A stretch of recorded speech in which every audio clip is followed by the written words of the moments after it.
Günayın yanvarlarını istemiş ve səhv bildim. Səhv demişəm. İkisidir. Hətta qar da yağır. Çöl bağçamızdakı pomidorlarımı yığıram. Bunlar evdə qoyuram. Buna da pəncərənin ağzına qoymuşam. Təbii gübrəsizdir deyəyim. Tərəvəz salatı eləyəndə vururuq qırzaranlardan içini.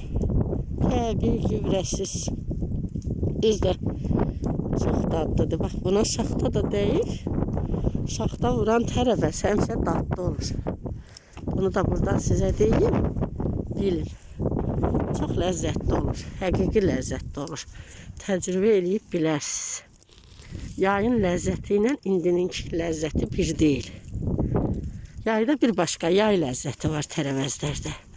Uca Rəbbim təbiət o qədər gözəllik verib ki, o qədər möcüzələri var ki, biz onun qarşısında acizik.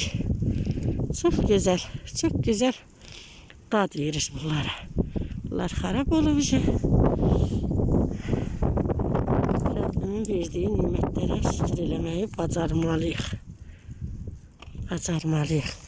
Qışın orta ayında bu tərəvəzi ki, təbii kollarını da bir də çıxardıram ki, torpağın şirəsini çəkməsin. İndiyəcən ona qolları çıxartmıram. İndi soyuqdur. Sonra təmizləyəcəm. Çatdıra bilmədim. Allahın izni ilə eləyərik.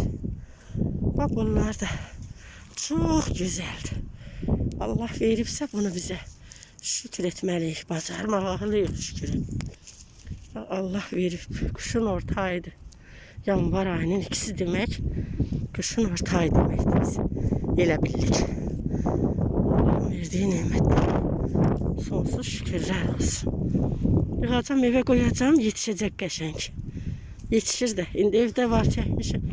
Onu da atacam, görərsiniz əziz səhifəmin izləyənləri. Belə təcrübə edin. Bakı küləklidir. Bura biz ızqar yerdəyikdik. Bir tərəfimiz açıqdır. Ona görə küləklidir. Bax, küləklidir. Hər tərəf açıqdır. Bizdən sonra ev yoxdur deyin.